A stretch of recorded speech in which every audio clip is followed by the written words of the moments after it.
Hello everyone, Specter here, and welcome to Star Citizen. Today we are going to take a look at the Vanguard Sentinel.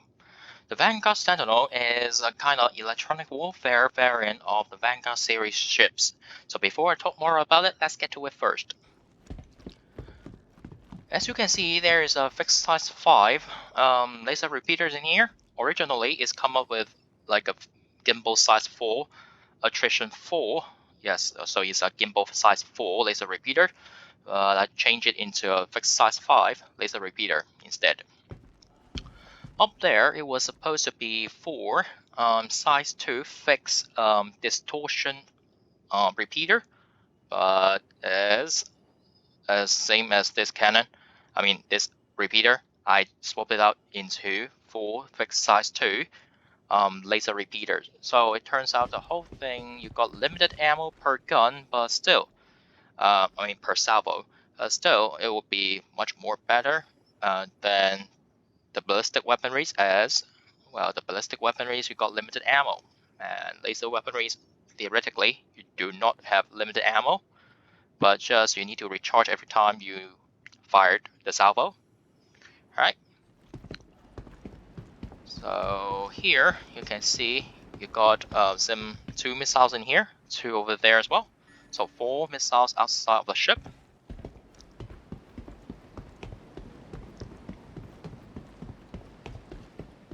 At the back, you can see this is the only access point for you to get in and get out of the ship. So, yep. And the right hand side of the ship, theoretically, is the same as the left hand side. So, we're going to get inside the ship.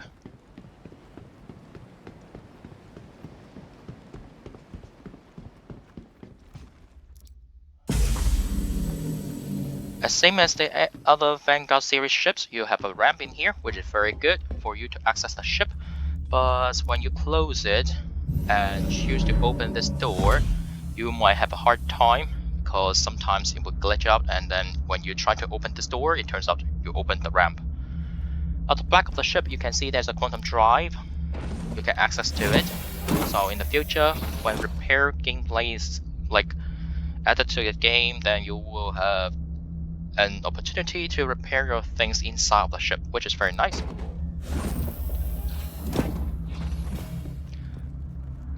This is the airlock, so yeah, if the ramp is open, then you shut this airlock down, then technically everything should be fine inside of the ship. Alright, so start with the left hand side of the ship first. You have some storage here for you to store things. And you got a toilet, which is very nice. And you got some stuff here. I don't know what does it mean, but probably it's about the ship's modules or other functions or other things. I don't know the information you intercepted. Probably, I don't know.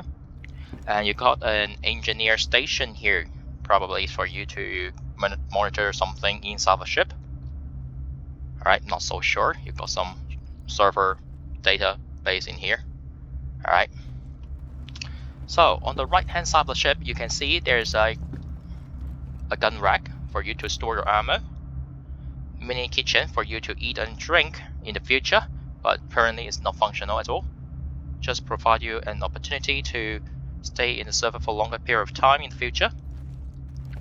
The right hand side of the ship, you got some beds in here. I think these beds will be doubled as escape pods in the future. You can use it for lock in and lock back out, but lock out and lock back in. Do not use the bed to lock out currently, okay? No matter it's in 3.14 or 3.15, do not use it, okay? Because currently this game is still not very stable, so you might have some trouble to lock back in when you use the bed to lock out.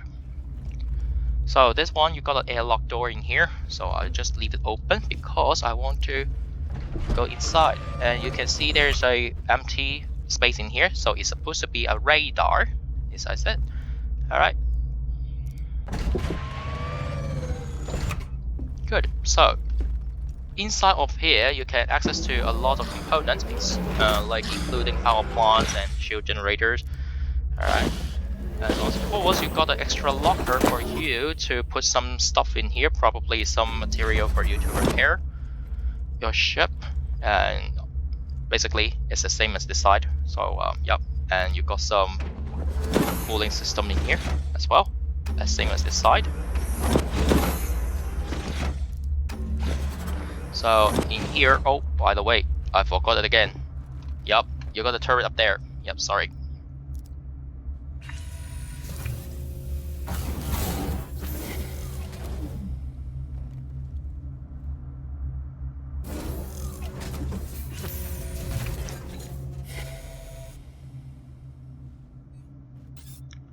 Alright, up there you supposed to have a turret which with, I believe these are some sort of like I don't know.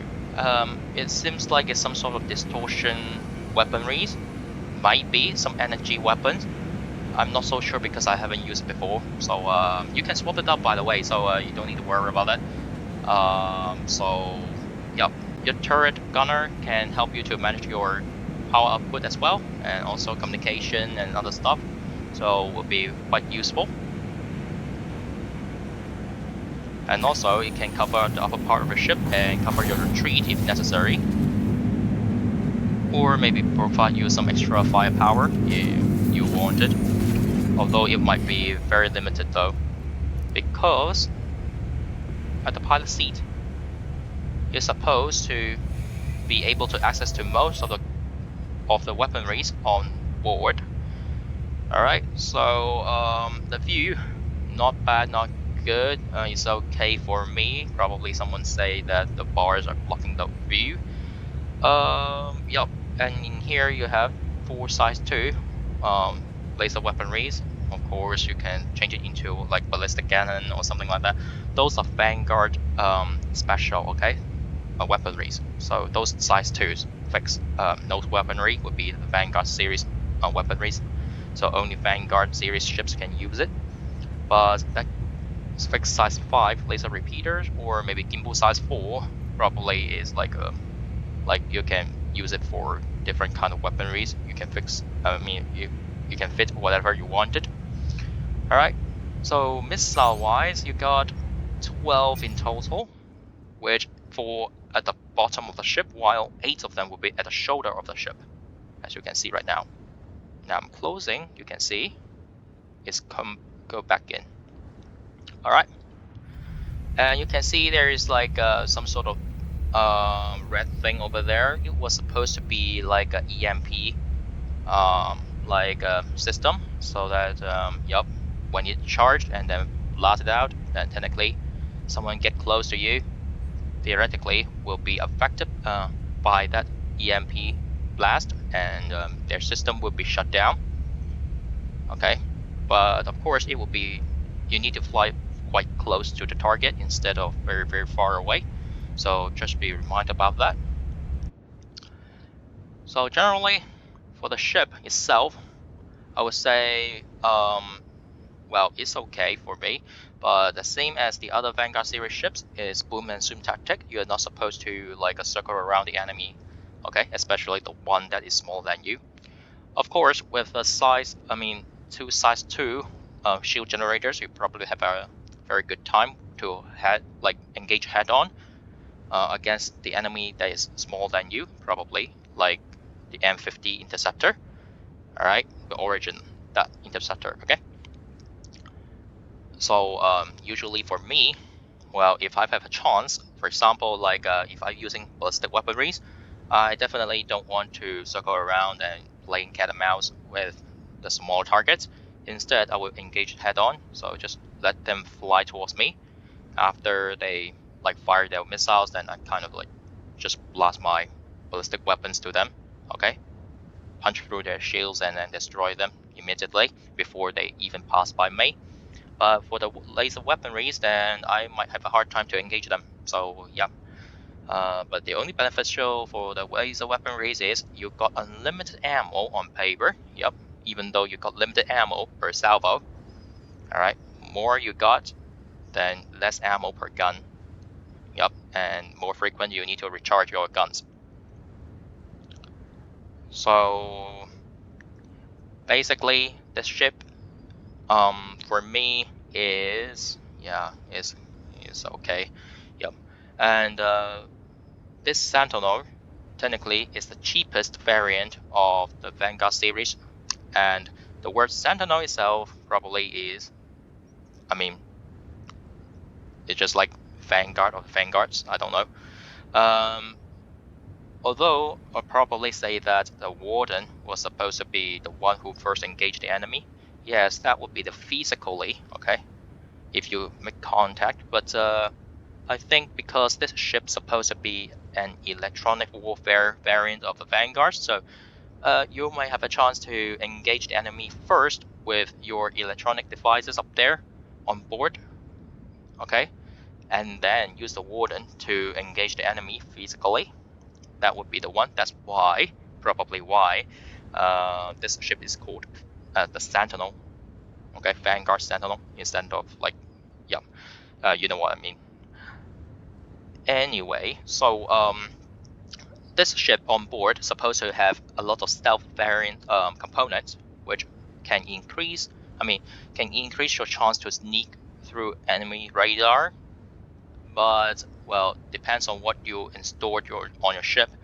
If you install some ballistic weaponries, then you've got lower signature comparing to the other Vanguard series. But if you install like me, it's just like install a bunch of laser weaponries, then well, the enemy have an easier time to detect you like 20 kilometers away from you. Yep. So basically, those um, stealth components is not quite working on the ship. Yep. If I didn't change anything, probably, just probably, have an easier time to get closer to the enemy compared to the other Vanguard series ships. I hope. In game, it costs you around 2 million, just slightly over 2 million in game credits. Yep, as I said, it's the cheapest among the Vanguard series ships. And if you wanted to use it except for combat missions, you can use it for box delivery missions because you got plenty of empty spaces inside of your ship, so you can put some boxes on board. But except for box delivery missions and bounty missions, I don't know, or I don't think you can fulfill any kind of missions as well. So just be reminded about that. Yep. So just in case that you really want the ship and you want to purchase it with real money, it would cost you around $275. The last time I checked, which is only for sale for like a limited time. So you need to wait for some sort of event, probably maybe Xeno Threats or 910 Lockdown or something like that, or maybe in November they got a like ship show or something like that. I don't know, like free flight events probably. So that's probably that you may have a chance to board it with real cash. I would suggest you to fly it around first before you purchase it with real money. Okay, so because basically $275 is quite a large amount of money that you need to put into the game, and this game is just in alpha testing. Every dollar you invest, you pay, actually is supporting the game development only. All right, so yep. So basically, this is all the information I know about the Vanguard Sentinel. And yep, just be reminded that in November, if you are a new player, you want to like start a new account and join Star Citizen, make sure when you create an account, um, insert someone's referral code, your friends, I mean, your other people. Like I put mine in the description below if you want to use it. Or yeah, so just make sure that you find someone's referral code, okay? Because the referral code can give you 5,000 extra in-game credits in the burst, which is quite helpful at the beginning of 3.15, or maybe other patches started. Okay, all right. Yep. So or maybe just simply join the Star Citizen anyway. 5,000 extra credits in-game credits would be quite helpful. And also, well, if you do it in November, finish all the things, okay, create an account and also purchase the starter pack at least, then you can get a free ship that with like lifetime insurance token. So the ship would be the Argo cargo. The ship itself is not quite great because you don't have quantum drive anyway, so you can't go to somewhere else. But the ship itself come with LTI, the lifetime insurance token, then probably can help you to like upgrade to the other ships if you wanted. All right. So if you like some ships and you miss the LTI token with that ship, then probably you can use the free Argo cargo to upgrade to the ship you wanted. So that ship you wanted will come up with the lifetime insurance token. All right. So yep, basically that is it for today's video about the Vanguard Sentinel. If you think that I missed out something, like I say some I miss out something, I say something wrong, or maybe I need to improve something, or probably you have some questions you want to ask, feel free to leave a comment down below. And if you think this video is kind of like helpful, feel free to leave a like. So I shall see you guys next time then. Bye bye.